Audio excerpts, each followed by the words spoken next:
All right, and we are live. Hello, Hey. everyone. Welcome to Hello. Sounding Off, voice acting in the Yo. Homestuck space and how we do it. We're here. We're here to show you guys how. We're here to show you guys how to run a voice acting project. But first off, before we can do that, let's introduce ourselves because there's a lot of projects here. So many. At least a handful. At least a handful of us. There's at least 3 of us. 2? At least 3. VOFT. Okay, so I've done the math, and I think there's at least one panel here.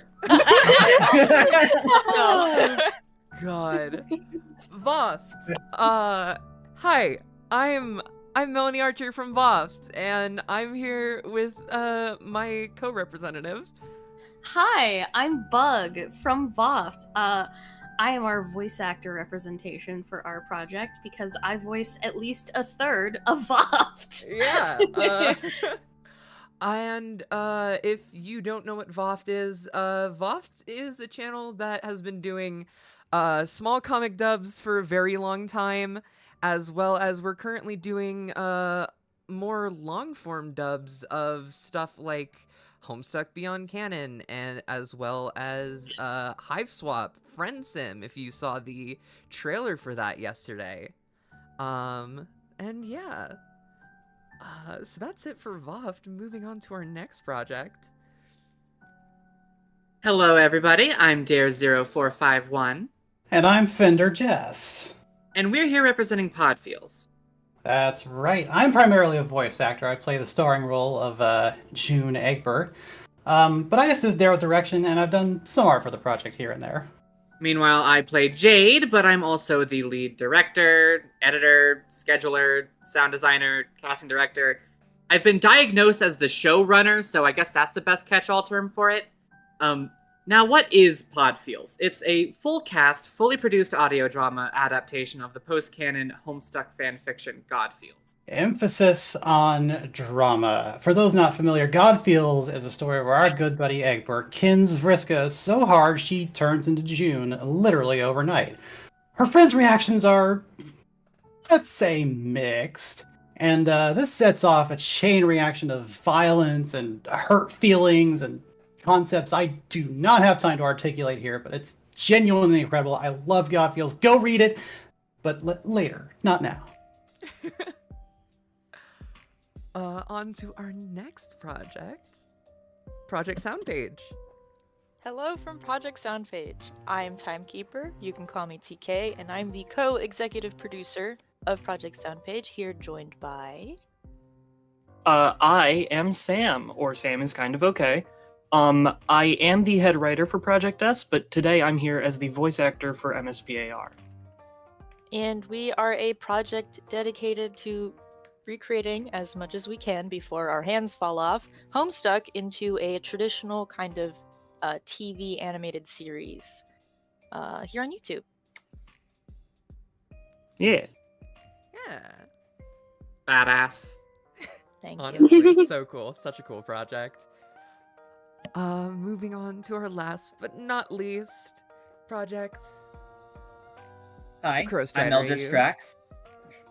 I'm Eldritchdraaks. I am mainly a video editor, but I'm here as the director representing the Crowstrider AU, the animated comic dub. The name is long because I think that's funny, but you can just call it the CSAU Dub. Joining me is the voice actor for Crowstrider himself, Apples. Hi! I'm Controversial Coven, or Apples, and as Eld said, I am the voice actor for Crow in the dub. So CSAU was a big hit on MSPFA, and it was about Dave Sprite going God tier and building a new identity for himself while learning what a loving, supportive family is like. There's more that happens in it, but that's the starting point. And this dub aims to adapt the entire comic to video with a bunch of visual flares added onto it.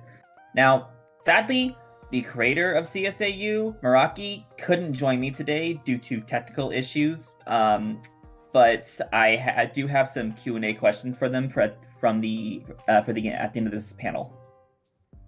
Sweet, sweet. All right, so jumping right into it, let's get started. So, when it comes to voice acting, there's quite a few ways that you can go about casting people. However, before you decide on what one of those fits you best, you need to decide on what kind of things you're looking for. Things like, are you looking to change the scene? Oh, hi, sorry. Totally forgot to do that part. There we go. Yeah, what kind of things are you looking for? Are you looking for a good mic? Are you looking for low background noise? Do you have a specific age requirement? Do you need them to be available for live recording sessions or just do solo recordings? Do you need them to join a Discord server, have a specific way of contact? These are all kind of things that you need to think about and state before you start casting. Some of these are more or less applicable based on what kind of project you're doing. In this same vein, when it comes to characters, you should make sure that if you do want a specific direction to be taken with the voice, things like tone, pitch, accents, even just the basis of the character's personality, these should be stated so that it can help gear people in the direction that you want them to go. Giving everyone a consistent set of audition lines is also a very good idea so that you have a way to compare them on a more equal field. And lastly, please make sure that you are also stating if the role that you're casting for is paid or not.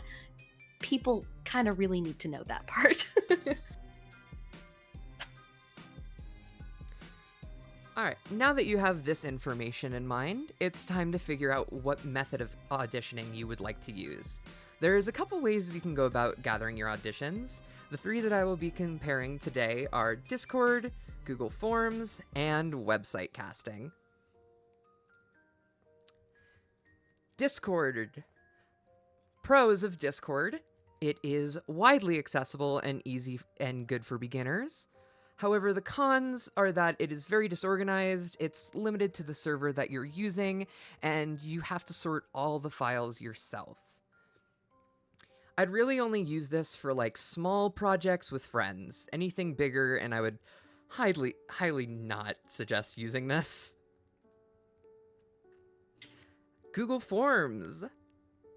Pros, spreadsheets. I'm a spreadsheet person. I'm also autistic. Me too, bestie. Thank you. And these things are totally not related. Totally not related. Definitely not at all.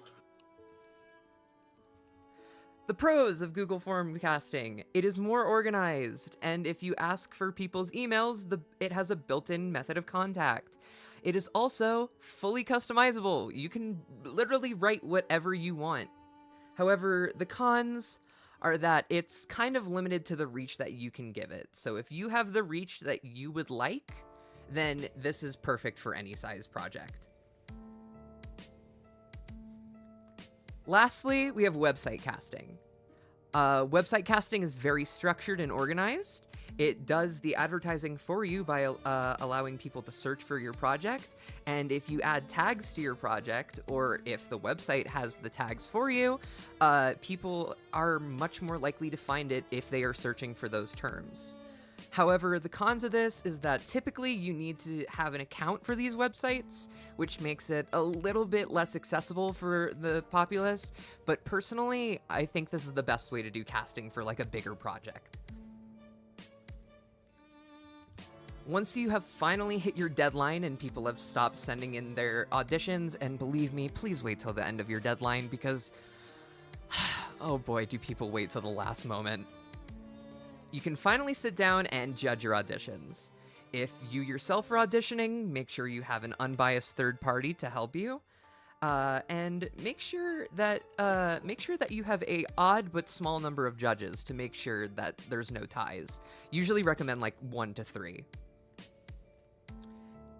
Now, you have your voice actors, but if you're looking for different kinds of talents, I'll pass it over to TK for this.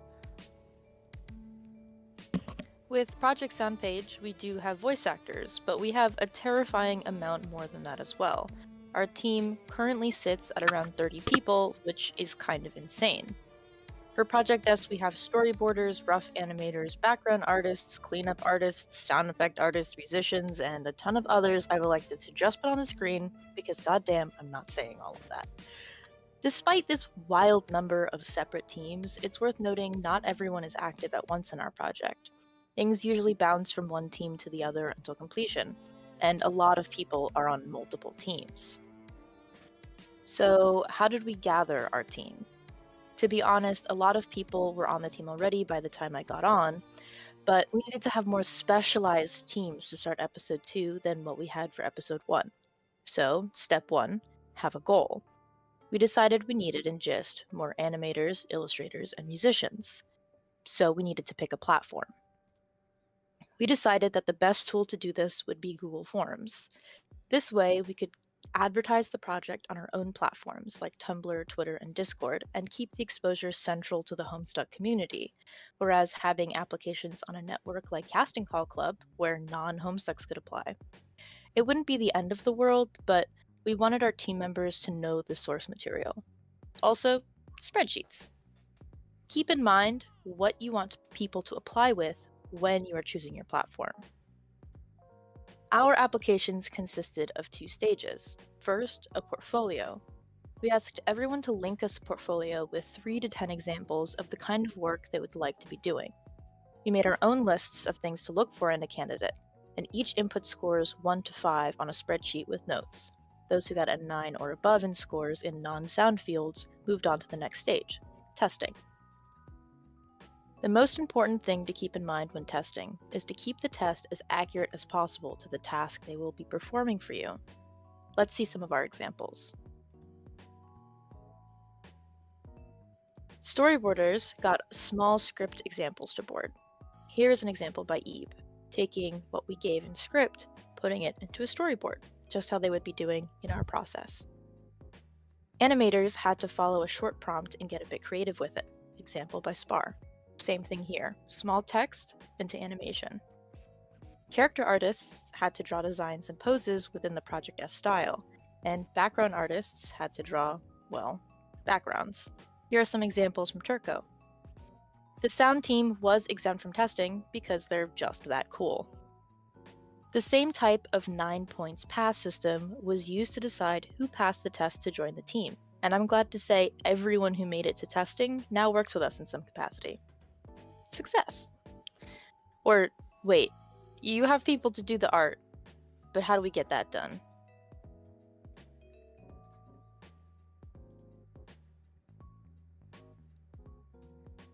Well, there's a lot of different ways to manage such things. The 4 projects we have here today are all different mediums, despite our overlap in being voice adaptations.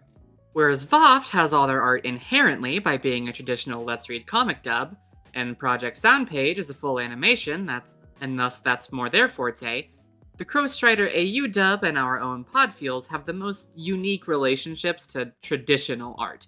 What with CSAU being emotion. Hang on. Can you say that right?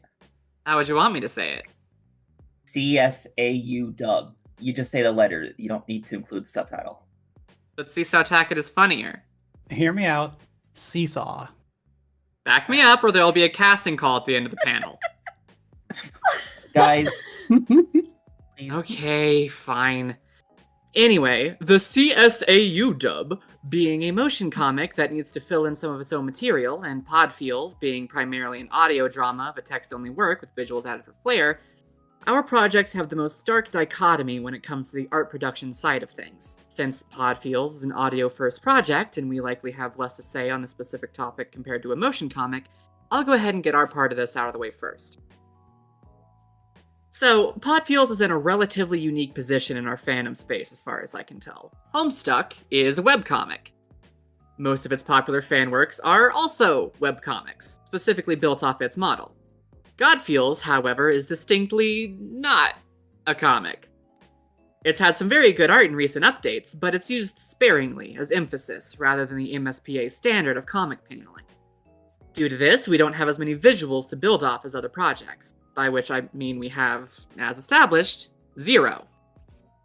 Yeah, and that's not too much of a problem, as we are an audio drama, and most of those have no visuals. But we wanted to put our episodes up on YouTube, which calls for visuals, especially when it comes to Homestuck voice acting, where a lot of the characters have very distinct vocal tones, and you may need subtitles to read them at their most exaggerated. So, where do you begin when it comes to making art assets for something that has none? You can't just make your own full paneling. That would be a whole other project of equal scale to the dubbing. That's outside any reasonable and productive scale for an online volunteer fandom project.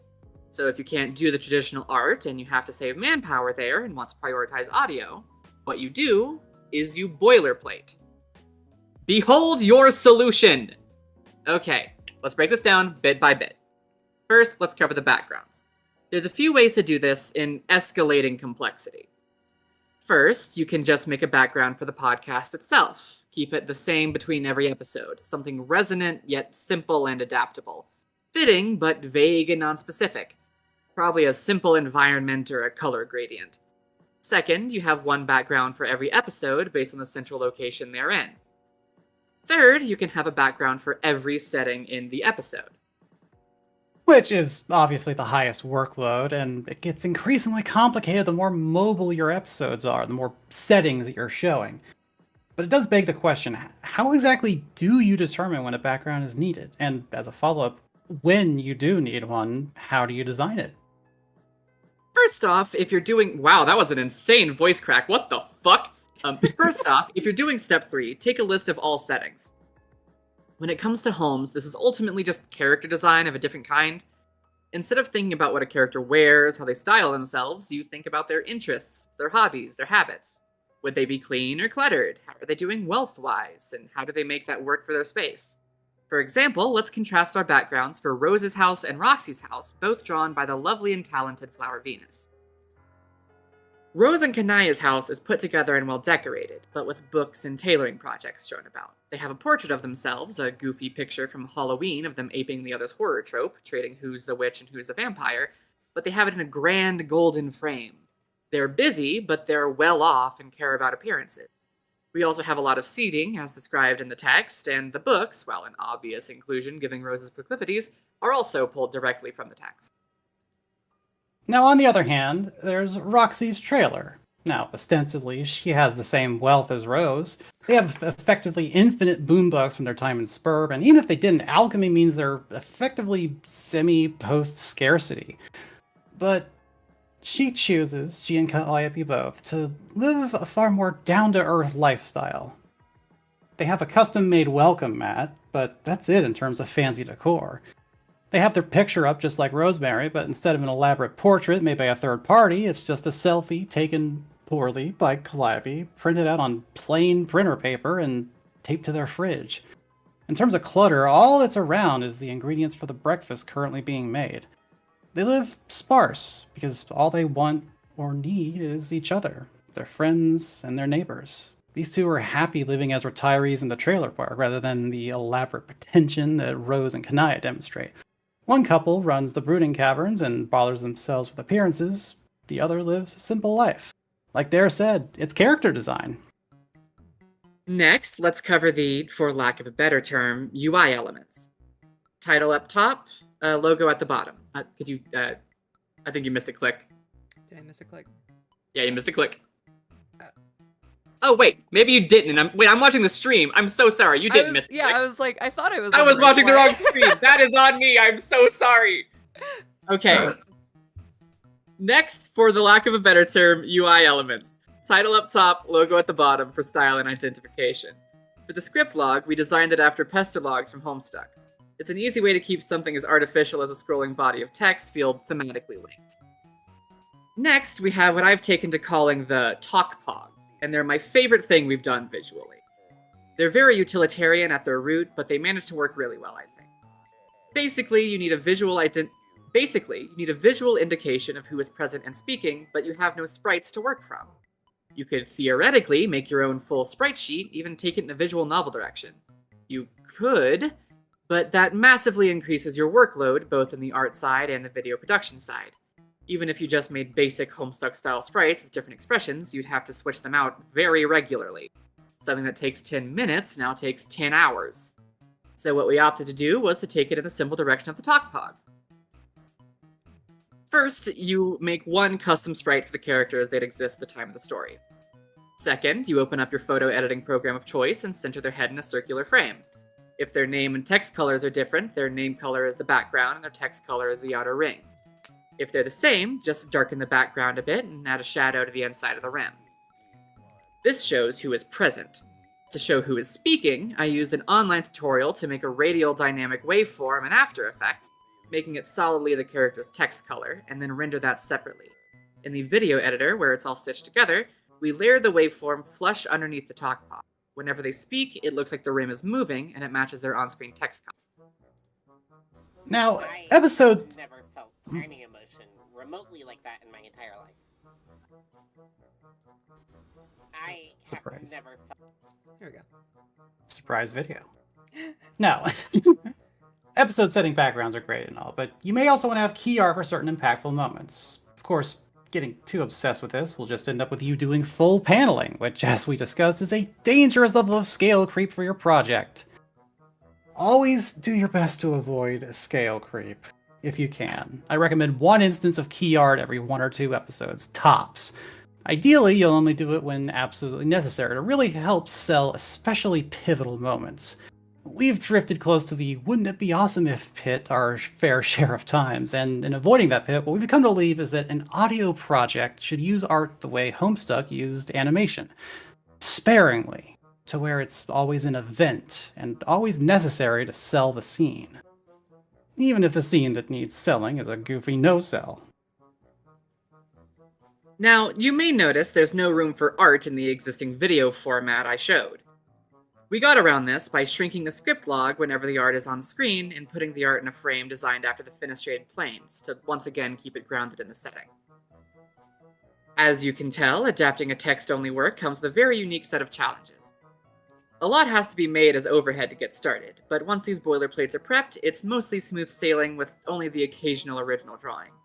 That's in stark contrast to the CSAU Dubs process, which, rather than making a lot of assets up front, than being able to coast, instead, they have everything they need, but all of it needs modifying. Right. The art of the comic was done in such a way that the creator, Meraki, could pump out a lot of panels as fast as possible without burning herself out. It had the benefit of producing a long comic nearly by herself that wrapped up in only a year and a half, but it came at the cost of the art, though it is still good art.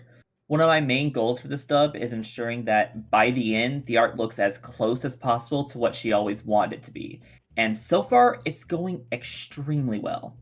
Originally, I was just the editor on the comic, helping Meraki with English grammar, but eventually we formed a good friendship and I began doing more to help out, like suggesting some scenes and fixing little bits here and there.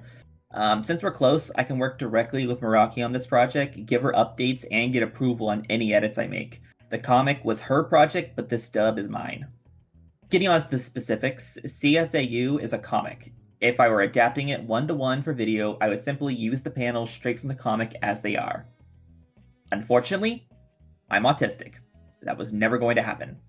I needed to do more with it, make it special, put 110% effort into this dub if I wanted to do it right. And that meant a lot of updated art. For my process, we actually start with Meraki. She has the SAI files, or SAI, for every panel, so that's handy for editing. Before handing them over to me, she'll make some changes at my request. The original panels have the character's mouth open if they talk during the panel. For the dub, a closed mouth variant needs to be drawn so that lip flaps can be animated, which are one of the ways that help distinguish which characters are speaking at any time.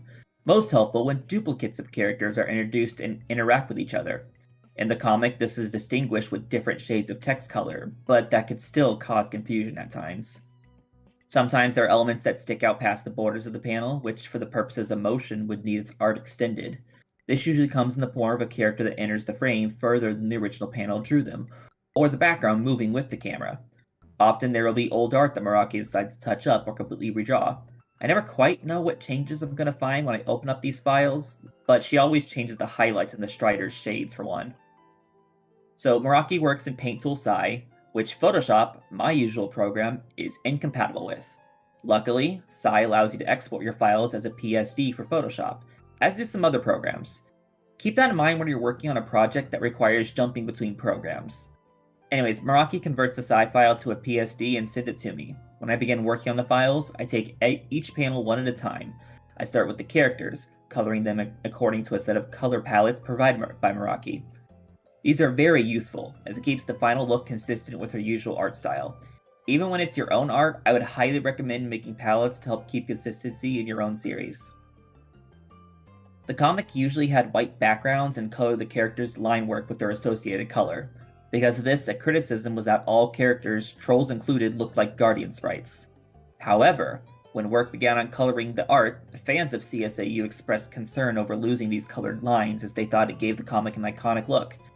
Even though the colored lines were only done for a speedy production, we decided to keep them and work with it. The fans were right. It is iconic. There's also some panels where characters are just silhouettes, sometimes drawn tiny to make room for the text, and sometimes big, meant to speed up the drawing process. Some of these less than necessary silhouettes I plan to have redrawn to fit the rest of the art. When it comes to the planets and other objects, I can get a little loose with the colors. I'll reference Homestuck panels, sometimes straight up using the eyedropper to get colors, but most other times, I'll change the intended colors to be less contrasting or saturated to fit the CSAU style. One of the big reasons backgrounds are often empty was due to the text being integrated into the panels. They would fill up the space, leaving little reason to draw in the details. With the text no longer filling the panels in the dub, there's room to detail these backgrounds now. I work with a few artists like Churro Lord or Hivemind to add simple backgrounds to these previously blank panels.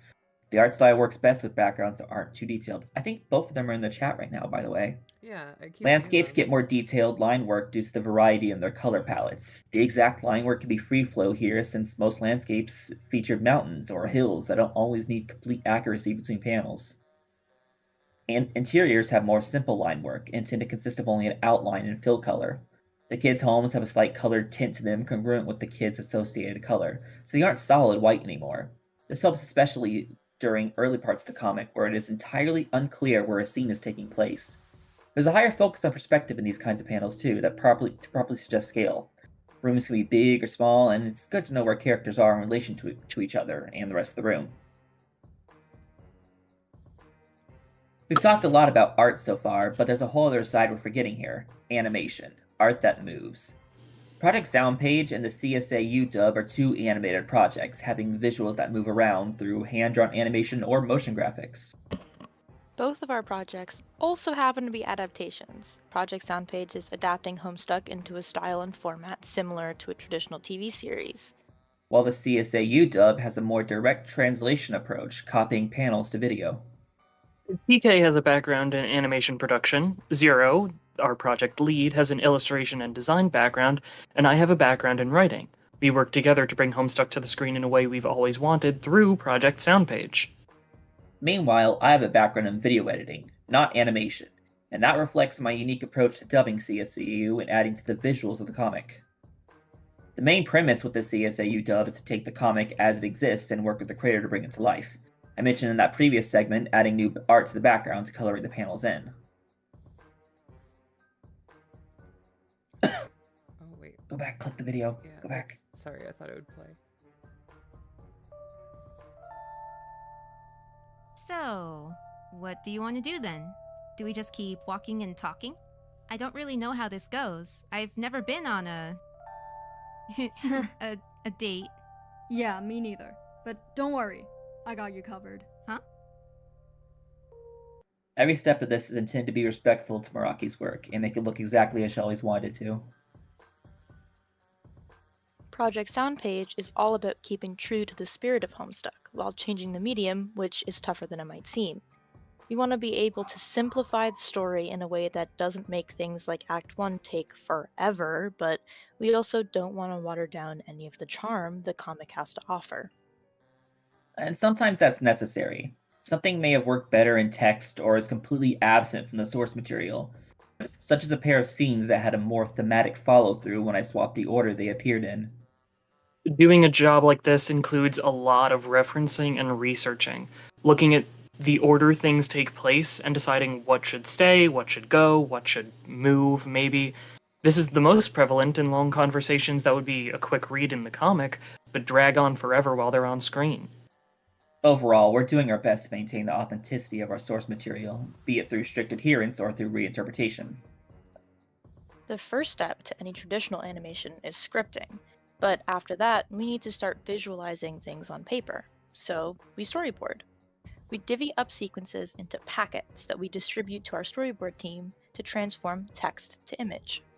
We give each packet to multiple artists, and then take our favorite parts from all of the results and combine them through many, and I mean many revisions, until we have our episode planned out visually in front of us.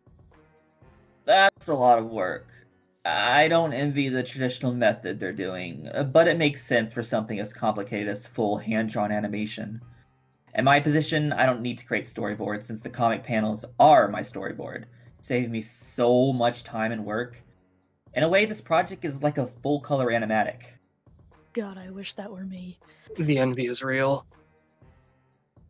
Anyway, the composition of any given frame varies in purpose throughout Homestuck. Like, in Act 1, sprites are placed for the gag, whereas in emotional panels, like in Soundpage to Resi Remember, character placements serve a functional narrative purpose. But when it comes to video, the composition makes a huge difference, both to cinematic quality and to subconscious storytelling. And animation efficiency. When I'm dividing up the CSAU panels into layers for video, I think about the composition of the panel. Does it make sense for anything here to have motion? I could easily divide every piece of this panel into its own layer, but I take an economic approach by only having as many layers as necessary. Not everything in the panel needs to move, only where it makes sense. For example, in this scene it's only necessary to have Roxy's mouth moving, as none of the characters are acting in the moment. But in this scene, we have a series of panels suggesting motion, like Crow jumping up and falling over the side of the couch. It's necessary to have these parts on separate layers to create this motion. These decisions help keep the overall file size, timeline clutter, render times, and lag down. More traditional animation, however, is quite different. Once approved, the storyboard has to be timed by a timing editor, ideally one with animation experience, which ours happens to have. Then the animation team gets to work, making some small changes to timing, drawing keys and in-betweens, the frame-by-frame animation that brings the story to life. We do our best to be economical where we can to let the most important scenes and admittedly gags shine, but sometimes you just can't take shortcuts with hand-drawn animation. Who knew? A good way to save time, though, is to use motion graphics, simple transform tools that let you move or scale or warp an image across the frame when it's more economical or stylish than drawing every frame. That's how the CSAU Dub is animated. It keeps the visuals from feeling static without being overly animated like a live 2D wallpaper, I guess. It can take a lot less time than traditional animation, but your visual style is much more limited. Your method of choice depends on your vision. Project Soundpage's traditional animation process requires a lot of planning before doing, and a lot of cooks in one kitchen, which can be kind of a mess if you don't know your team well. While the CSAU Dub process is more free-flow, doing what feels right in my gut. Both are valid and they have their pros and cons. But any animation isn't complete without a good soundtrack. So let's talk about music. Sound is a very important facet of storytelling in all mediums that allow it. Movies, TV, theater, and even podcasts, like audio dramas. Yeah, a scene can be well written, well directed, and well voiced, but if all you're hearing while the protagonist is sobbing their eyes out is the buzz of the light bulb, it's gonna feel a little limp. But finding what music to use, what music you're allowed to use, and how to use it is really tricky. So, start a music team! Well, I don't know about that! That's one solution, and the ideal solution if you're working at a higher scale, but there's other ways of doing this if you're on a budget when it comes to time or manpower. If your team can't produce their own music and you don't have the ability to recruit or manage a music team, which is fully understandable as it is a big commitment, nobody expects you to have an original team, then you can just put MP3s into the editing time. It may end up a little clunky at times, with obvious loop points or having to fade out early, but it works more often than not and won't detract very much, if at all, from the effect you have on your audience. Now, thankfully, there's a lot of resources you have available to you on this. For general use, there's a lot of sources for you to find license-free music. Kevin MacLeod isn't a household name online for no reason after. But for Homestuck projects specifically, there's a whole hell of a lot you can draw from.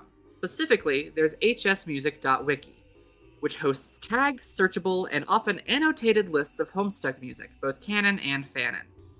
When it comes to canon music, you may need to tread carefully sometimes, as they're not technically fair use. When it comes to using them in free volunteer fan works, it's kind of a fuck around and find out situation. I'm not encouraging you to fuck around here. But lots of other people are fucking around nigh constantly and nothing is ever happening to them. So, you know, just don't put in anything monetized. That actually is dangerous. However, drifting away from canon sources, all music on Land of Fans and Music is under a CC BY NC-SA license. What this means is that as long as you don't put it in commercial projects, and as long as you credit the original artist, you're free to use and remix these works as you please. Effectively, it's a certified version of the dubious practices people partake in with a canon material. Now, I know Dare talked about how HS Music Wiki has its own search program, and that's true, but it often has failings.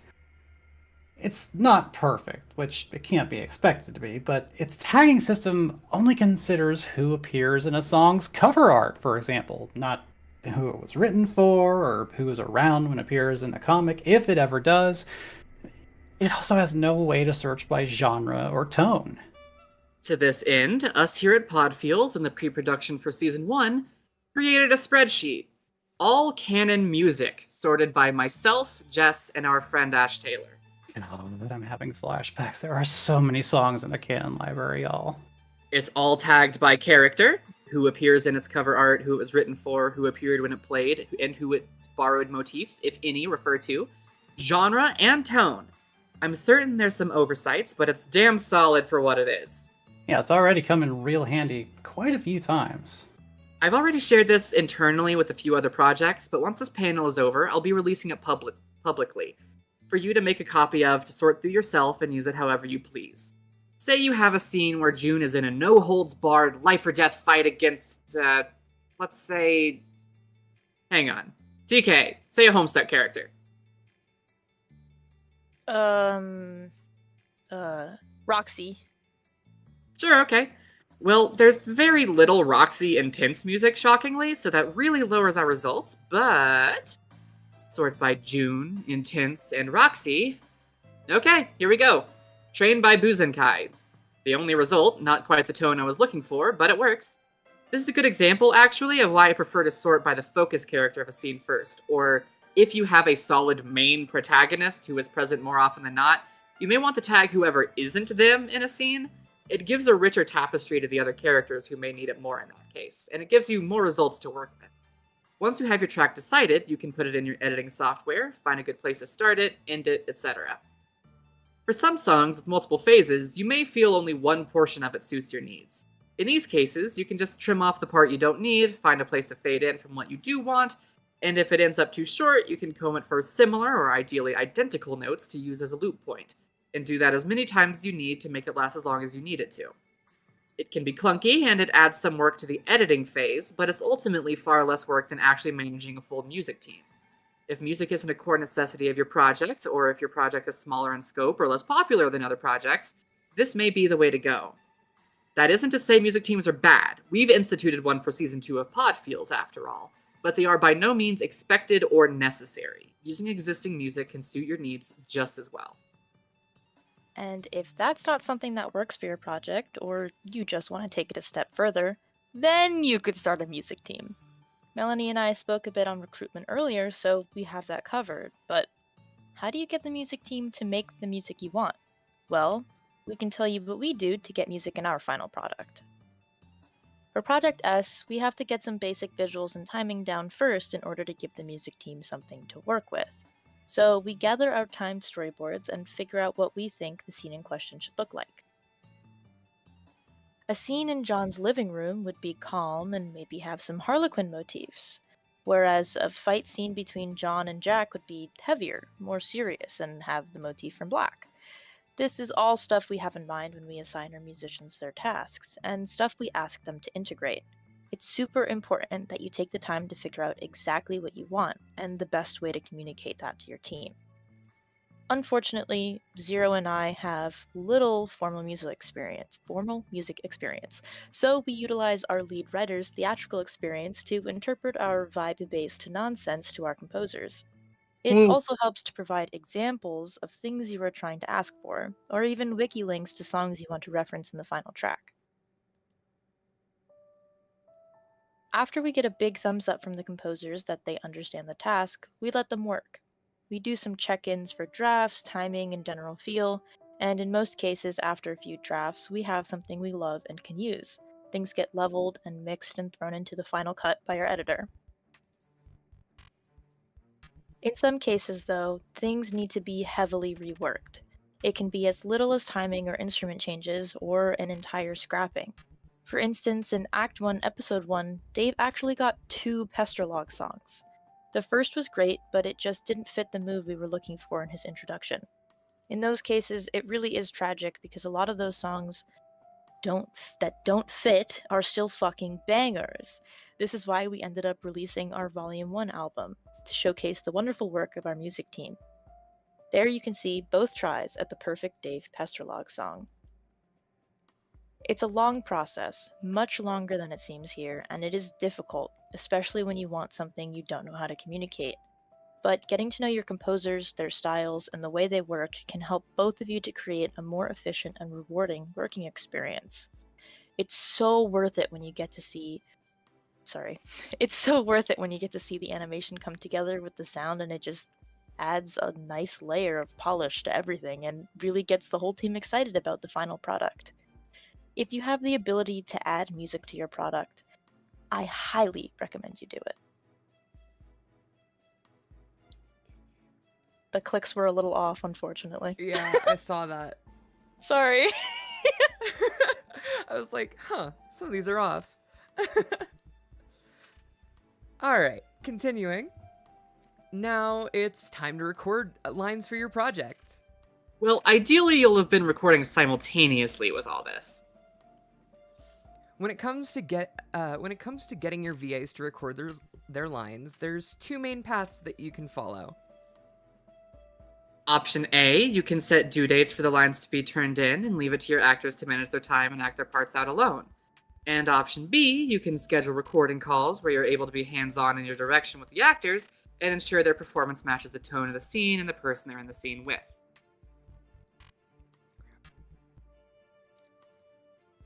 Here at VOFT, we use option A. Once bi-monthly, I send out a batch of lines that we will need for the specified time period, listing out everyone who will be needed as well as what they specifically will be recording for that batch. I make sure to set a soft due date for usually about 3 to 4 weeks out, and then when that time comes, if people need extensions, we work with them to see what would be the most convenient. Since we're all doing this for free and life comes first. The pros of this method are that it provides a flexible schedule for people to get their lines done on their own time, and there's very minimal to no scheduling involved. And it's pretty hands-off, pro or con, depending on your voice actor. The cons are that this process doesn't really allow for much live directing unless the VA themselves asks for it. This could lead to things like lines not quite sounding as cohesive together as you might want, lines not reading quite how you imagined them, or just complete flubs of your lines. And these can be fixed, but that requires your VA to get back in the booth, and sometimes that's not always an option. All in all, it's served us quite well over the years. We've been doing this for a very long time, and I would definitely go for this method more so if you trust that your voice actors are reliable when it comes to deadlines and knowing what they're doing. For newer voice actors, they might struggle a little bit more with this method. So before I can go onto my section, I want to be clear. I am not insulting anyone that does option A. Option A has its uses and values, but I'm going to be mean to option A as a concept because I am an option B zealot. Okay, I need to get that clear first. All my love to option A users, but option A is the devil. No, okay, you hate us there. I understand. Wherein dare chooses violence. At Podfeels, we use the aforementioned option B, recording calls. While this does admittedly put more of a burden on the scheduling and managerial side of things, and it means you have to learn the skill set of on-set directing, it deals cleanly with many of the downsides of option A.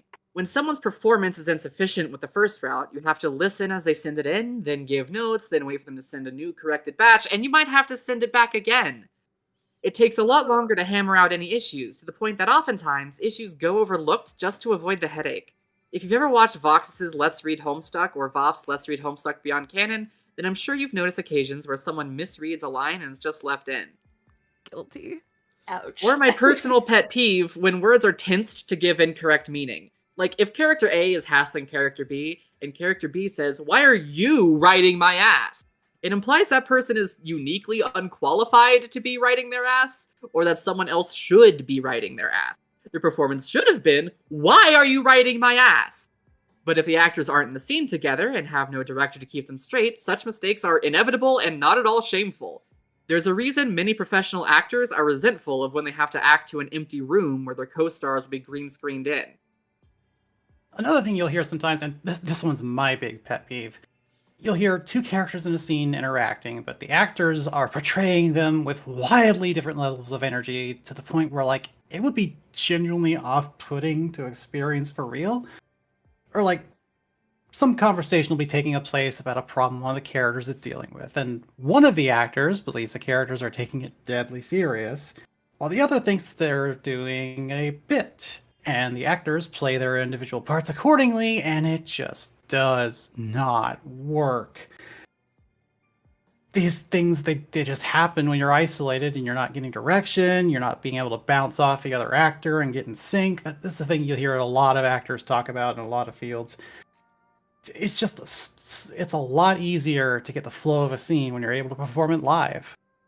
Now, you have to deal with scheduling more, and you spend more time in calls, yes. But that time pays dividends, not just in the quality of the product, but in you spending less time in the editing room, your actors spending less time in their lonely recording booth, and your lines spending less time in limbo. So, how do you go about doing this? Scheduling is a hassle, and accounting for time zones, you're just better off not bothering, right? Wrong! There's tools online to help you! Specifically, here at Podfeels, we are reliant on two absolute lifesaver tools that make everything so much easier. When2meet.com and r.3v.fi/discord-timestamps. It doesn't exactly roll off the tongue. Anyway, first you've got to split your episode up into scenes. Who is present and when. If there's distinct patches of small groups, schedule them individually, especially if the material's emotionally rough. A 5-minute scene can take an hour or more to record if you need an emotionally raw performance. Once you have your distinct groups organized, then you make a When2meet. When2meet is a lovely little site that lets you draw in scheduling blocks, and it automatically accounts for the user's time zone. When you open When2meet, you'll have 3 sections. Up top, you name your event. Pretty simple. I tend to go with things like June and Dave recording, just naming it after the characters present. To the left, you have the calendar. Here you mark out what days you want people to fill out. Usually a good practice is about 2 weeks from the day of scheduling. That gives you 14 windows of opportunity, which is important for bigger scenes. To the right, you select the earliest and latest hours it spans to and your time zone. Generally, I set this to my sleep schedule, staggered by an hour. Earliest is an hour after I tend to wake up, latest is an hour before I tend to go to bed. Then you confirm your time zone is correct. Once the meeting is made, you are met with a login. You and your actors can just put your names or your character names, and the password field is unnecessary. It's just to make sure nobody else can edit an individual schedule, which, if your team is worth a damn, nobody would do anyway. From there, you're met with this grid. It's a simple click and drag to turn the red blocks green, indicating availability, which is then reflected on the group availability grid to the right. Once everyone has filled it out, the darkest green blocks on the right are when everyone is available, and you can scroll over them to see the full list. Find a time window that works for everybody, and then open up the Discord timestamp generator. It uses Unicode to make a timestamp that auto-adjusts on Discord to account for the viewer's time zone, wherever they are. Put in the details of the meeting time, your time zone, obviously, and set the type to long date with short time. That gets the date and time both clear and in view, as opposed to the default, which just says in 3 days or whatever. From there, you add all the people who need to be present for the call, paste the Unicode the site gives you, and they'll know when they need to be there. And now, once everyone confirms it, you can just lean back and relax.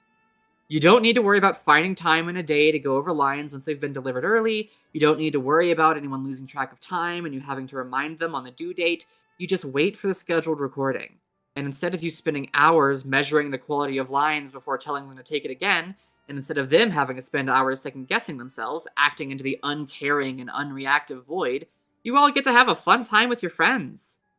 Which brings us to the actual call.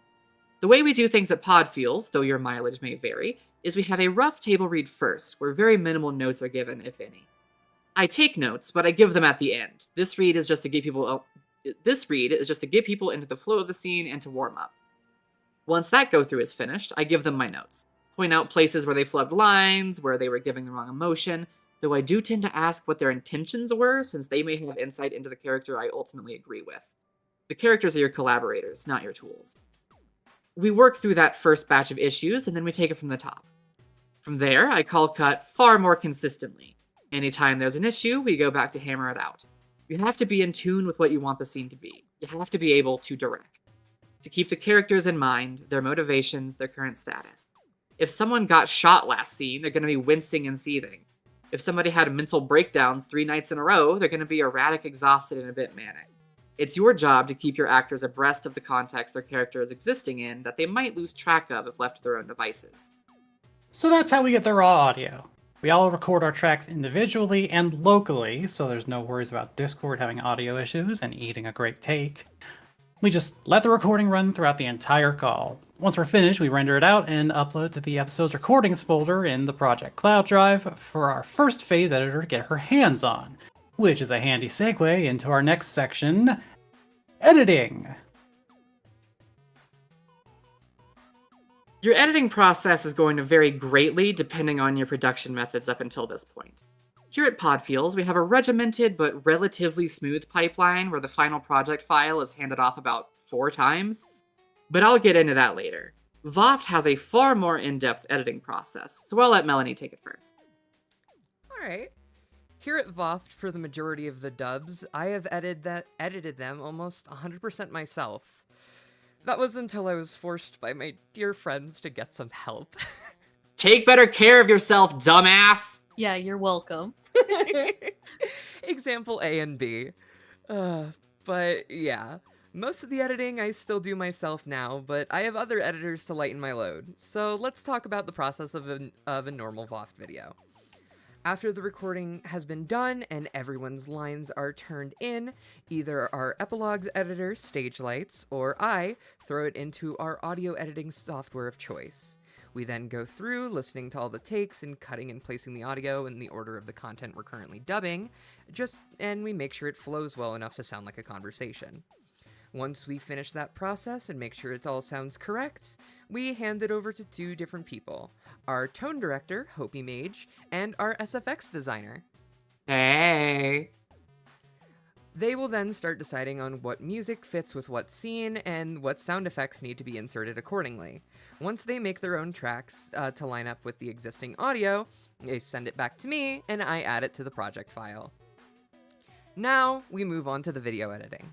When it comes to things like the epilogues, it's simple, just scrolling screenshot of the page to make sure the scroll speed matches up with the audio.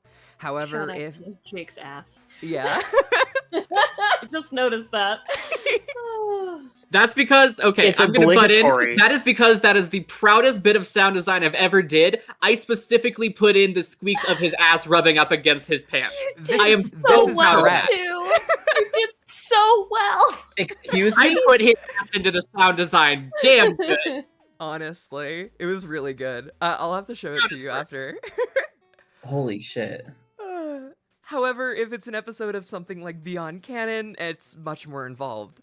First, I have to gather all the panels for the given section that we're dubbing and save them onto my computer. From there, I need to recreate the text from every conversation as its own transparent PNG. Luckily, I already have the assets made for backgrounds and borders as well as some other fun details, but if you're just starting out, things like this might need to be created for any given section. Now that I have my audios, panels, text, and other assets, I can finally start editing. Usually I go through and plan out where everything goes on the timeline, making sure the images from the comic come in at the right time, in accordance to not only the comic, but where they would make sense in the conversation. Once I have that all of that in place, now comes the long part, editing each conversation and having each line of dialogue come in one at a time. Which is usually the longest part. You don't have to do this, I just think it looks nice, and believe me, please look at all these keyframes. It's a process. Having watched you edit, it's a kind of insane. Speed I'm running horrified. It's just a solid line. And then after you render it, then boom, you have a video. We actually have a relatively similar editing process here at Podfeels. Once our recordings are done, they're taken in by our first pass editor, who cuts and organizes all the takes and picks out what she thinks is best.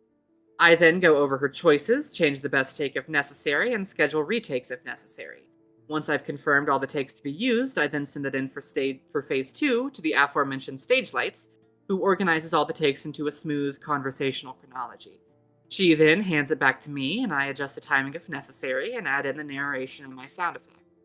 From there, I render out this unfinished cut and send it to the musicians to pace out their music, and to my final pass editor, who balances all the audio. Once that's done, we send that off to the video editor, who syncs up the audio and aforementioned art assets, along with the script log and dynamic waveforms, both of which I'll spare digging into here because they're redundant with what's already been covered by Melanie just now and by myself in prior sections, respectively.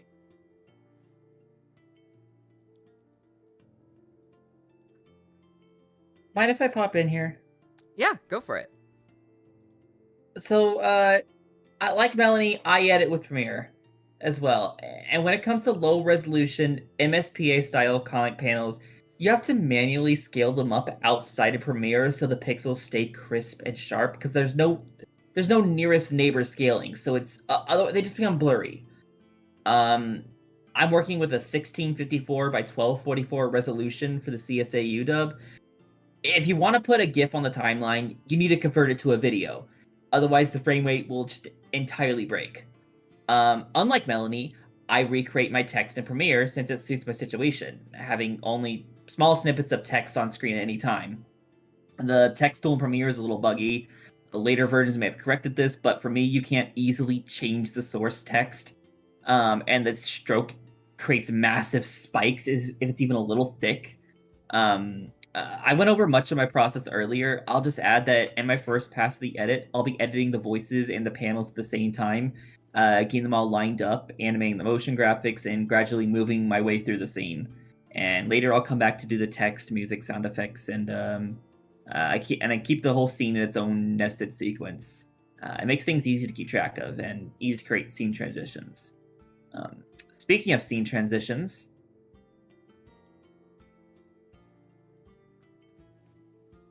We're so good at this. Once you finally have a finished product, how are you going to get people to see your work? With their eyes! Duh! God damn it. Well, luckily places like YouTube, Twitter, TikTok, etc. all exist, and they provide you with ample ways of promoting your project. Like posting about it. You can post promotional posters, teaser trailers, work in progresses, and just talk about your project in general. There are some methods that work better than others, though, and your choice can depend on your project's goal. If your project is serialized and has a consistent upload schedule, things like posting about each upload to remind your viewers, as well as attract new audiences who may be exposed to the post, can be a great way to get the word out. For us, this usually looks like posting an image or a small clip of the most recent episode to entice people to go see the full thing. And if you don't have a consistent upload schedule because your episodes take like a whole last year to make, you can do what we do at Project S, which is provide weekly updates as to what we're up to so people know we're still alive and haven't rotted at our desks.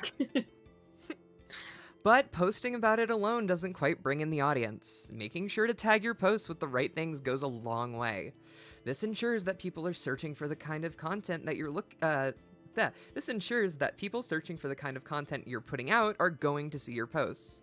Looking into popular tags that are relevant to your subject matter can really make it the difference between someone finding your post or it never even coming across their timeline.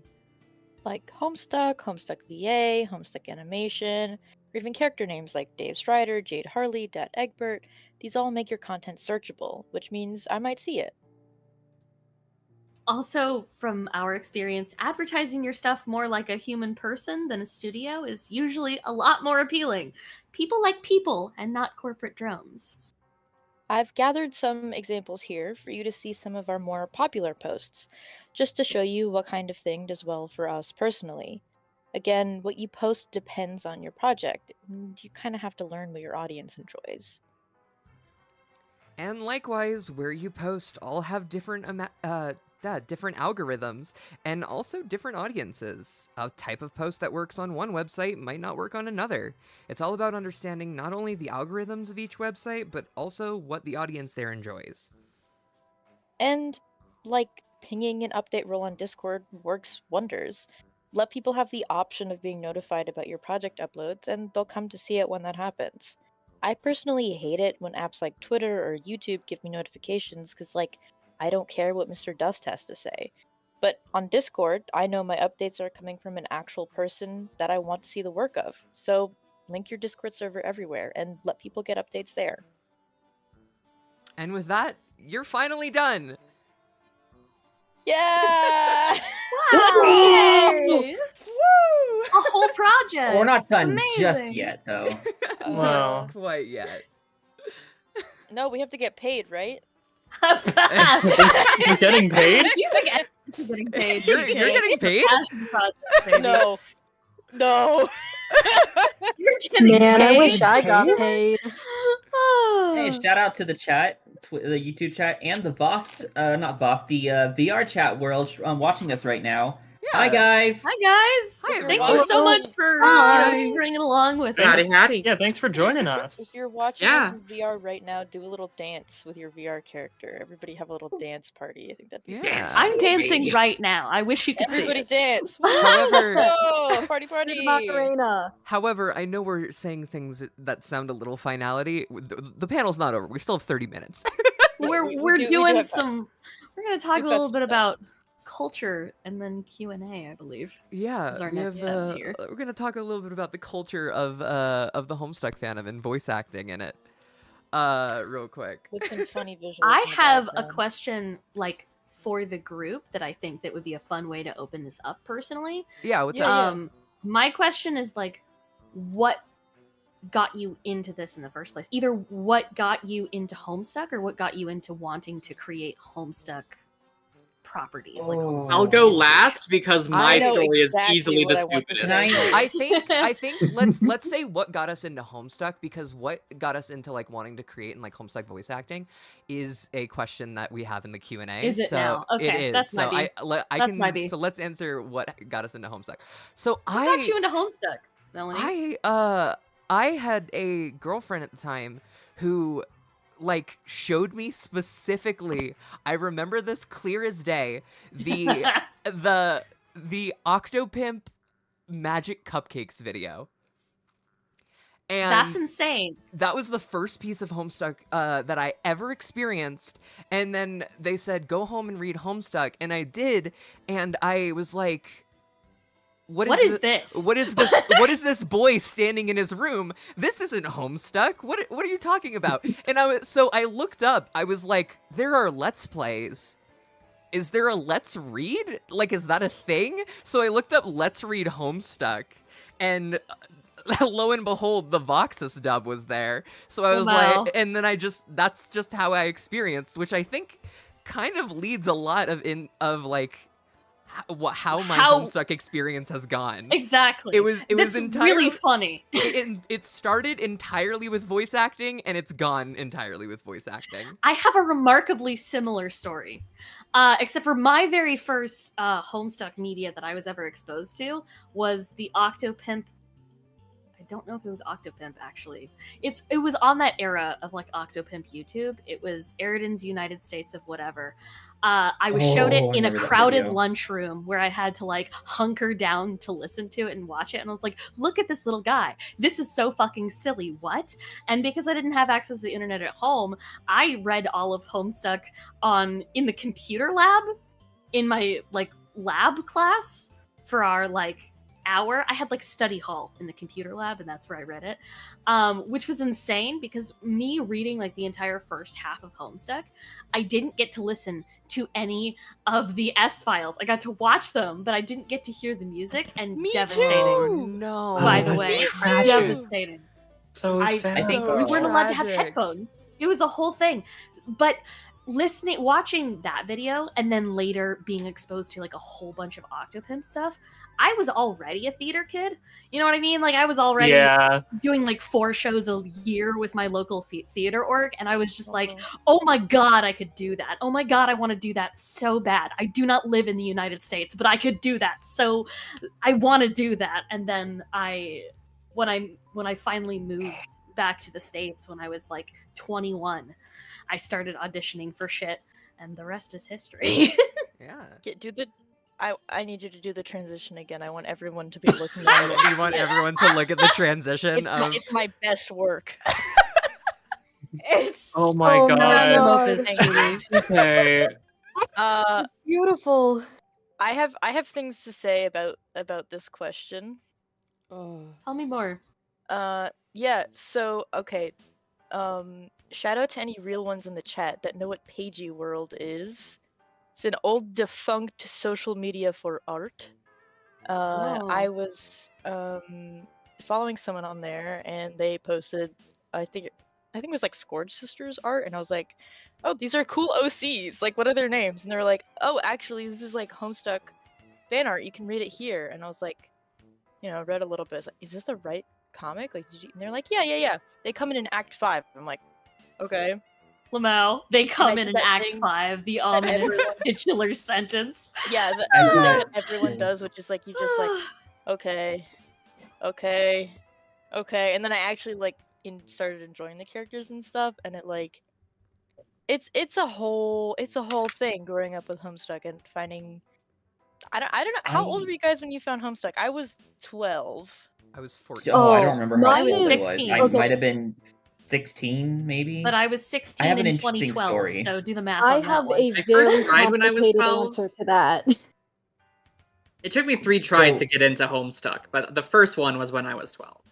Vibes. Yeah. So you know how people used to say, like, don't skip the intermissions, or people would like try to skip everything and go straight to the Act 5, Act 1 to read the trolls. I was the weirdo who got bored at the first time, when I got to the trolls and skipped the trolls. The first time. Oh, Skip the that must have been an trolls. Who's Because- Carcat Vantage? I want John Egbert back. Listen, I wasn't yet attached to them, and I was more interested in what's going on with the humans, and I was like, why do I have to have this big like just cutaway? I want to go back to the humans. I mean, fair and- enough. That's Maybe a really few months interesting. later, I actually went back through it and gave it another chance. I also want to give a Yeah. shout out to Ryan Phantom in here, the guy that got a lot of people into Homestuck by streaming Friendsim. Hi Ryan, I don't know if you're still in chat. Hello. My Hello, stream. my answer to this question is so complicated. It all starts Ditto. when I was 9 years old. That's horrifying. Oh, no. That's Oh, horrible. It all no. starts when I was 9 years old. Absolutely not. And I was in the Standard Sides fandom. Oh no. Oh Oh. no! Oh, God. Dang. I did not know what Fergalicious was. I had never heard of Fergalicious. And then suddenly an animatic comes on YouTube. Virgil Sanders, Carcalicious animatic. You have to Poor link me to that thing. video. Oh That's my horrifying. That's God. horrifying. And I didn't know what Fergalicious was, so Carkalicious was the first introduction I ever got about Oh my it. Oh my I god. memorized the song, it was great. I didn't know what Homestuck was. Oh, Hang on, can I make a Insane. guess? Can I make a guess? Fine, that's fine. Did you sing Carkalicious publicly to yourself and someone was like, oh shit, you're a Homestuck? And that's how you learned it was a thing? No, I learned Damn about it. it because my dear friend, I will not name drop them, but you know who you are. My dear friend started sending non-stop Homestuck TikToks in chat, and I kept on going, "Who are these characters? What is Who the any fuck are of these this?" people? And then they go, Why "You is one gotta of them read it named to after find a out." Sanders Sides? They go, "You gotta read it to find out." And then I started reading it. I liked it so much, I finished it within a month, and Holy shit. Oh, that's And- insane. Family. that was 4 years ago, and now the rest is history. Yeah. Wow, I wow, will wow, say wow. I distinctly remember like the just keep clicking thing. I don't know if you guys know Yeah. like what people would say that like just keep clicking, like No. you'll get to the good part eventually. Oh, I I've heard that, remember- not the click part, but definitely you'll get to the. Right. It gets good, I promise. you Yeah. know? That's like attached Yeah. to it. Like I got told that a few times and I was like, okay, I'll whatever. And then I got so into it, I was like, I could not stop. I could not drop it. I was like, let's go. I was in middle Yeah. school, whatever. Yeah, I always tell people to not be intimidated by the start because it's confusing at the start. So don't Yeah. be intimidated. Just keep reading. You'll like And it. then when I got to okay, I used to sit on the floor of my bathroom and read Homestuck because that was like Amazing. my safe space in my house. It was like quiet and stuff, so I would sit there and I'd read Homestuck on my laptop. And I've also done that. I'm I shaking. your hand. remember, middle watched school, them. It's sitting fine. there, sitting there reading. I remember seeing, I caught up on Terezi Remember, and I remember Oof. sobbing, and then I'm like, okay, I gotta scroll down and hit the. There's no link. Oh, No. What did I know do? that. I remember that. That was. feeling. I was here for several of the Oh. pauses, and specifically the long pause. I don't remember the name of it because there's a million of them right before Giga Game Pause. Over. Yeah, the one before Game Over. I was at Disneyland. I was at Tokyo Disneyland all day, and I came home, and my best friend calls me, and she's like, sobbing, inconsolable. Homestuck updated. You shouldn't read it. Don't read it. I was like, I don't know what you mean by that. Obviously, bestie, I have to do it. And so, like, it was like 2 a.m, and I fucking had to sit down and fucking watch Game Over. And it was, an emotionally God. devastating remember- experience. I was Read it. working Oh, look, at I'm a the water I shouldn't park, have. just I cleaning love- up trash when it I love dropped. don't read it. I love that. It's like Yeah. don't turn on the news. Happiest Literally, it place felt on like earth- don't turn on the news. It really Happiest did. place on earth watching Game Over. Are you for real? Like, Oh, it was I not had the gotten happiest place home on earth. It from sucked. It was a sucky water park. So Oh. funny. It was a So- summer job. The way I got into Homestuck was when I was like 11 or 12. I heard a lot about it, and I heard it was good, and I was like, okay, let me try reading it. And this was in 2011, and I tried reading it, and I loved it. It was really fun. And then I got to the part where Rose kicks her violin under her bed, and I went, this was really fun. I'll read more tomorrow. And then it was 2015, and I decided to try getting into Homestuck again. Oh my god. And I got to the part where Rose kicks her violin under her bed, and I went, this was really fun. I don't know why I stopped last time. I'll read more tomorrow. no. And then, okay, what year? I don't remember what year this was. 10 What year? years later. What year did the epilogues come out? 2016. It took you Wait, that long? Okay, Oh, sorry, so 2019. 2017. 2019 or 17. 29. It No, was that 19. 2019 It was was the when 10-year Spirit anniversary. started. When there was like Homestuck ended. a year or so after the epilogues came Oh out. my god. I was seeing a lot of drama about them, and I was like, how the fuck could it possibly be this bad? I have to know what people are talking about.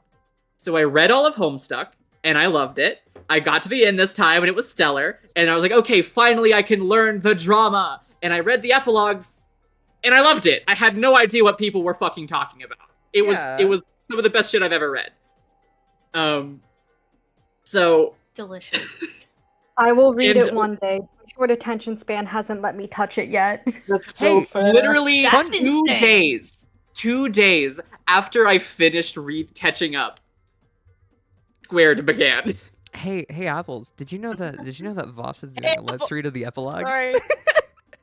Yeah, Oh did you my know that they're God. streaming a Let's Read of the epilogues? That you can watch. There's playlists for both of Guys, them. You can please, go check 'em guys, out.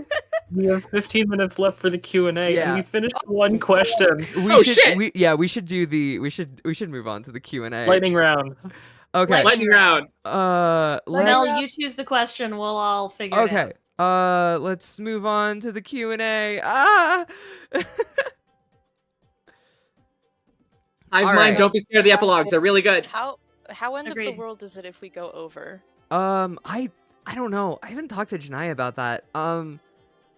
Probably it's not the end of the world, but like Oh, it's probably not awesome. not preferred. Okay. Yeah. Let's stream for 5 more hours. Yeah. Oh yeah, good. Okay. Yeah, We got those 11 um, extra minutes, remember? And we'll delve into risk course, just like I said. Oh my god. No, not again. Hey, let's start a Uh, Homestuck reread right now. What's Vriska did a lot of things wrong, and that's why I'm in love with her. Let's read all of Homestuck Okay. right this second in the next 15 minutes. Yeah. All right. Let's start with. What's y'all's favorite part of making your project? The For me- editing. Yeah. I really enjoy that. Hell yeah. I think Personally, I think it's everyone I've gotten to talk to. so fair. Same. Yeah. Getting working with to other see people. everyone's different interpretations of the same scene during the storyboarding process is so fun. It's really cool. It's so fun. That sounds lovely. For me, it's just getting to act out really, really over the top emotions. That is always fun.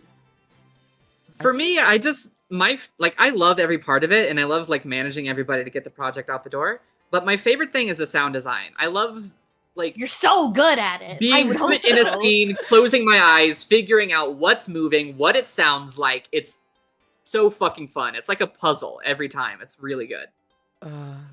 Your Foley is It's mwah, so chef's it's kiss. so Ew. good. When you talk about your mind palace, I picture the I glass. have a board mind from- palace. I picture I just Tom imagine an Cruise in Minority animation. Report with the 3D screens Thomas in the hands. Sanders, he comes to haunt us all. Fucking insane. I think my favorite part is actually getting to be in the booth and getting to do my silly voices because, like I said in my introduction, I do in fact voice at least a third of VOFT, which means that I'm Yeah. constantly in the booth. Constantly voicing a lot of things. I literally just recorded last night. It never ends. I think my favorite part is just like seeing people's reactions to That too. Yeah. It's nice being seeing people recognized. seeing people's reactions to the end project It product is so always, like, fulfilling every single time. I think Yeah. I've read every single comment on the A1E1 upload. I really Yeah. like seeing what people have to say. Okay, next question. Let's go. all Let's right, go. next question Speed run! World's slowest lightning round. sorry okay Speedrun. You want to just read them? we can do that, yeah. Yeah, you don't need to put them Yeah. on screen. I think it's good for people, okay? It is, but it's very It high is good for effort. people, but also Okay, But also someone fun. choose a question and I'll put it up, okay? How do you choose a character's voice? Ooh, I like that oh, one. okay. Oh, I got a lot to say on that one. Can I start with that one? Go Yeah. for it. Go for Go it. ahead. Oh yeah, ours Okay, was so, messy. So the way I pick a character's voice is I like I don't know, I just listen to the voice and I decide, do I like this voice? Do I think it fits the character? One thing I like to think about is the age of the character. Yeah. So how it relates to the sound of the voice. I think if someone sounds too mature in their voice, too grown up, it doesn't really fit because these characters are generally 16. Some of them, they have a bit of age to their voice, but a lot of times they still need to sound a bit young. Yeah. And that's for the entirety of the project. There's the first 500-ish pages of CSAU. The characters are around 13, 14, but that's just brief and it doesn't really change anything. Apples, do you want to say anything about voicing Crow? It is genuinely so fun. I had to get used to deepening my voice because my natural voice is pretty high. I am not on testosterone, sadly. Though I do voice act a pretty large range within my voices, so it's really, really cool to be able to get used to my range and move it all around there. That I'm was so always good with my favorite part too. Like definitely getting to really flex my range because I've been acting, if not just voice acting, for many, many years, over a decade now. And like it's always my favorite part on stage or in the booth to like make shit go crazy. I really like looking at a character and going like, what does this little freak sound like? What can I do to make this person sound as unique as possible with the set of vocal cords that I have? It's my very favorite part of the process. And like even characters that like maybe could sound similar, finding either the tone or like where the voice sits in your throat, in your nasal cavity, like those are really important factors to make sure that they sound distinct enough from each other to like be people, like real people. And that's always been my favorite part. Yeah, if I can jump off of that real quick. I for MSPAR it's pretty easy because that's just my voice. It's just a reader. Try and make it a more general character, whatever. But for most characters, my process tends to be find a spot in my own voice where I can talk like them, where I can pick up on their mannerisms, and then start slowly changing my voice to adapt more toward how I think that character would actually sound. So first I would start talking like myself with Dave's mannerisms, then move on to like maybe a little bit more of Dave's speed and timbre, and then keep moving from there until you have a Dave. And I will say for like actual auditions, picking who goes, we now have more experience with that as a project on Project Soundpage, but like the initial rounds, like really interesting. Like when we got Sam's audition, I remember we all were just kind of like, this guy has like the perfectly neutral voice, which is what we were looking for. Like, but I've spoken about this with you, Sam. Like, it is not a negative thing. It is like the perfectly generic voice. No, it's very fun. You're very Splash capable pause. of that, and we were like, hell yes, this is what we need. I've got a very quick answer to this.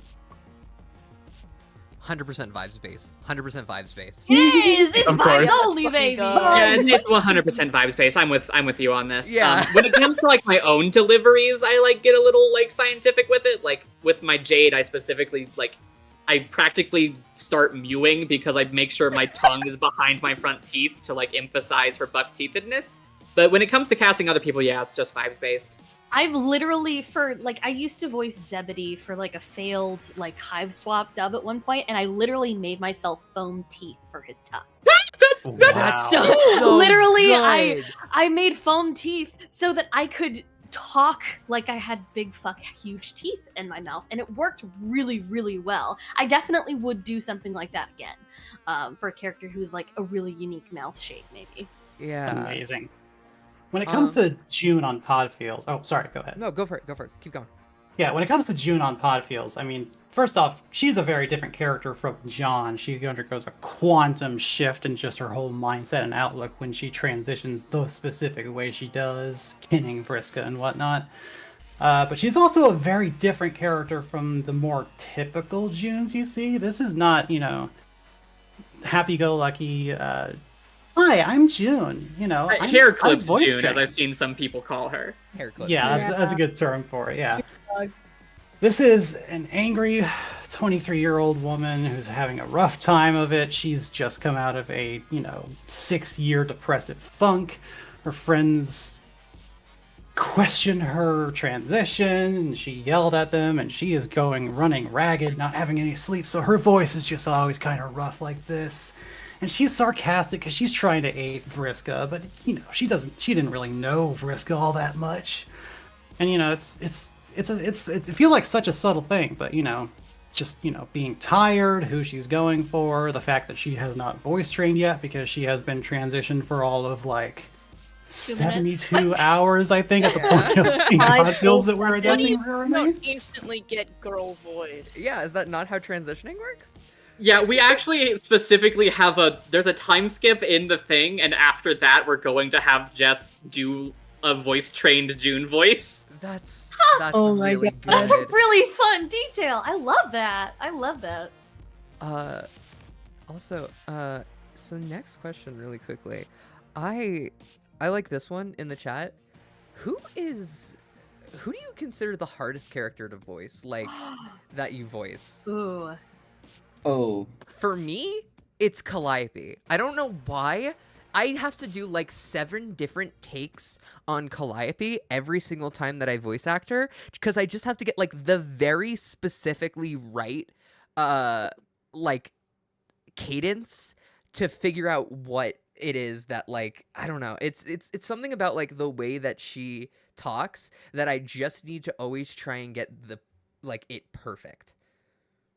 for That me is it's such a bummer. Tavros, because he kind of talks like this, and it's kind of easy to do, but it's really hard to not fall into a very whiny sound for his voice.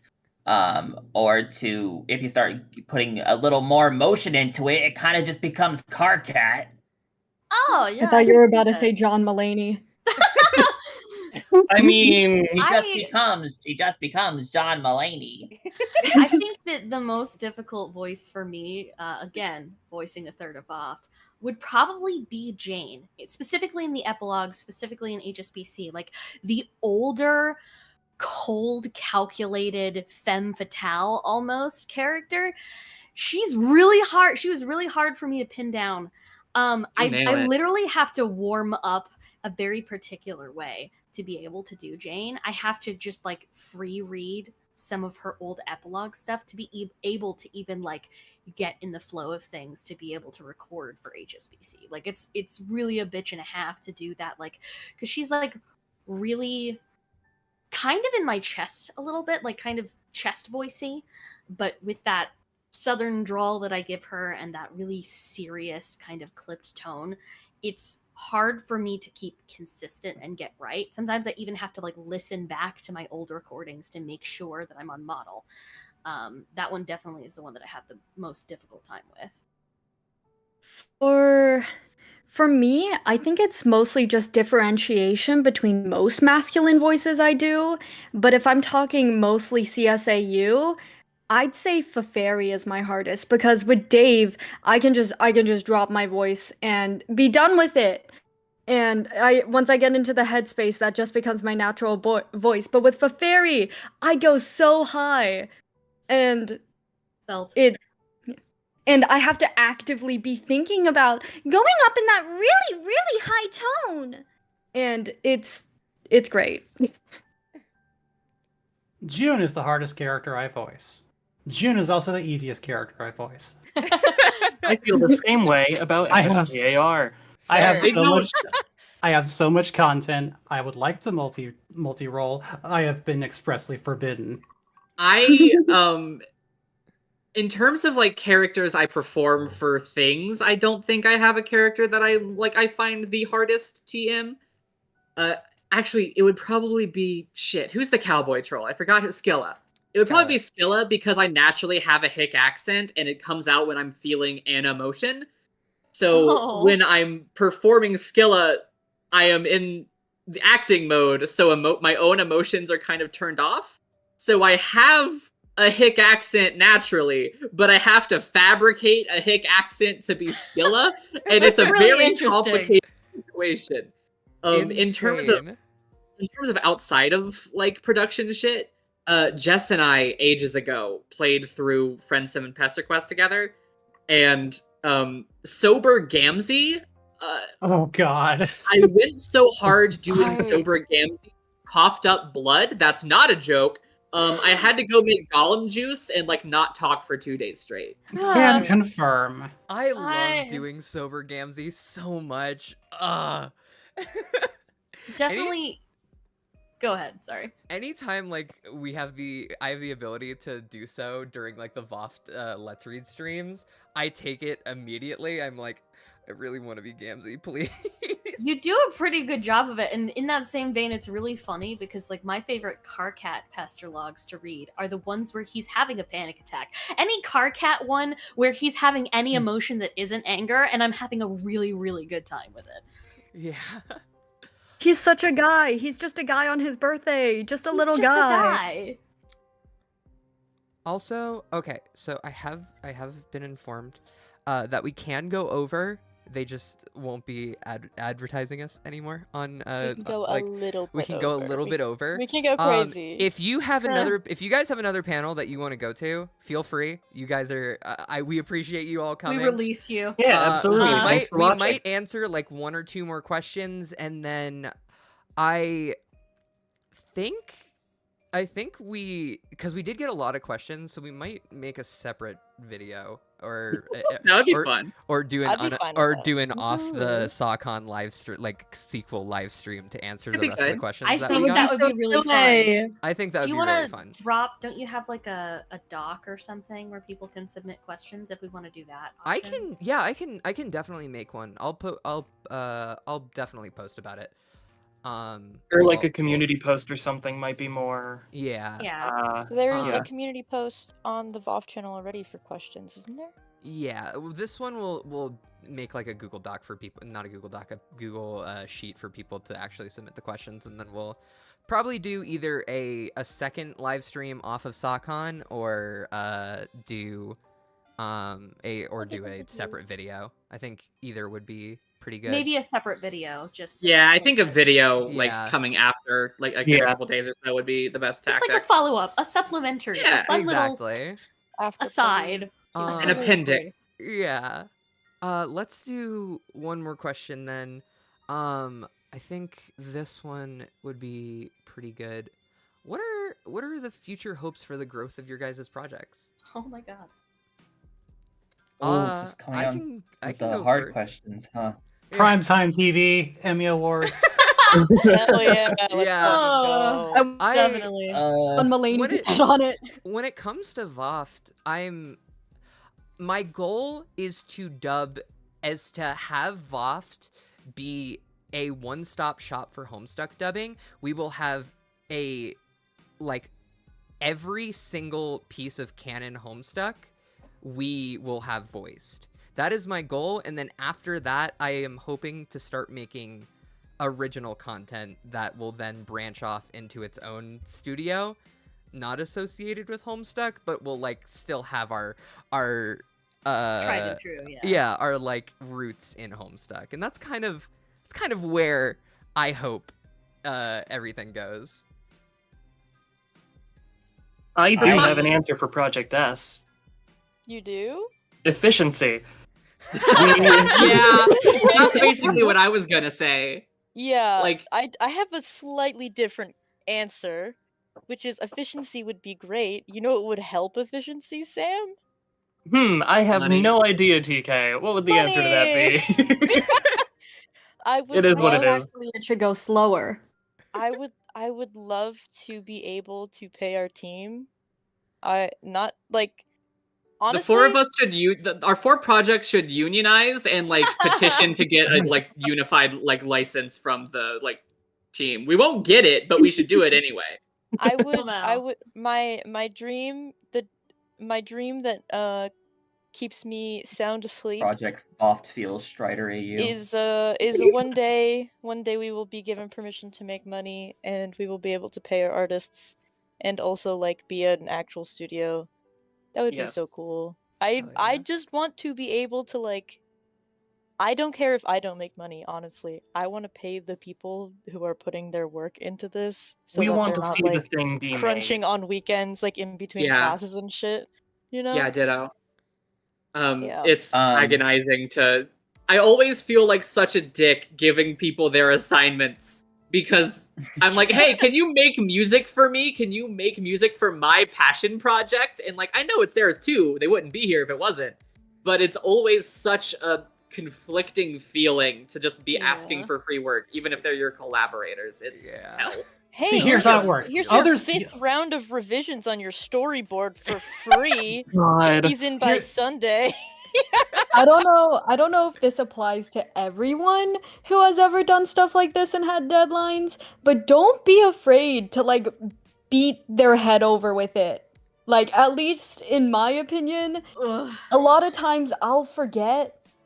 Like, they'll tell me to do something and I'll be like, I'll get right on it, and then I'll just forget for a week. So Yeah. Oh That's yeah. bad on me With the recording literally last understanding night. that emergencies happen and life comes first, absolutely, you need to be willing to be like, hey, we need this in.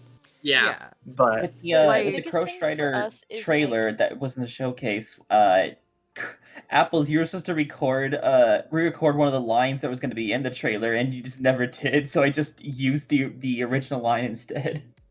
One of the things yeah, for by the Project, time I remembered, it was like way too late. I'm so sorry about that. one of It's the things for okay, I just- Project I- S with like work-life okay. balance is that like we tell people like, hey, we need this in.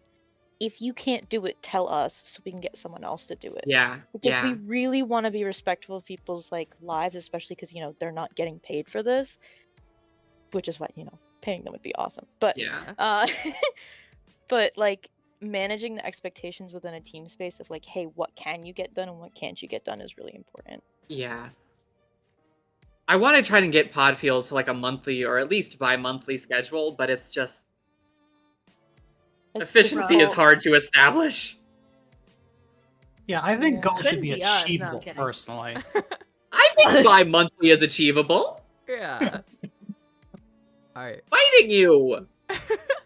I wanted to say my Ouch. future hopes for CSAU is that some streamer with like 100 subs starts watching it and doesn't actually know what Homestuck is. It's like, yo, this is kind of cool. I don't know what's going on, but I kind of dig it. yeah, get that new audience. Oh my god. The new God. audience, definitely. Me at Like, that's 9 the years dream. old. All right. I dropped the pair of scissors I was fidgeting with. Whoops. Last question for this stream. The best question. Oh, Who's Save the the gayest best for last. character? It's me. Cabros. I think Dirk. Cabros is so homo. Dave Pedal Oh. squared. I'm I gonna mean, counter I do you, think Frosty. mathematically Dave Pettis squared is the gayest character. Mathematically. Vriska is the only one that has been called two slurs by the narrative itself. That's Yeah. true. Right. That's true. Ah. Except, have you considered 2 gay people in one person This is more true. gay? I myself am many gay people. Hi, name's June. How you doing? I'm like at least 100. Okay, fuck you. All right, and with that question, thank you all for showing up Wait, to. you John Cat question? Come We'll on. do that. We'll do We're that. doing That'll this be in the supplemental. follow-up do video. that. This We'll is do what that we in the call supplemental upselling. video.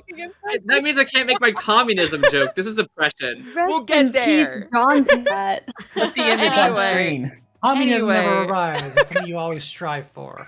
Thank you. Communism is banned. Thank you all for coming out. I hope you all have a very good SAHCON. Find the links to all of our projects as well as all of the people on this panel in the description below. And if you want to subscribe, possibly be a part of VOFT, we're currently casting. Go check out our casting call on Casting Call Club for Hive Swap Batch 2. Not Hive Swap Friendship Batch 2. Otherwise, like, subscribe, and see you Comment. guys next the- time. Happy SAHCON! Happy Have a SAHCON! good night. Be sure to look Happy at Sock- all of the other projects Oh, on God, their happy SAHCON. platforms. Bye bye. Bye. Watch everybody.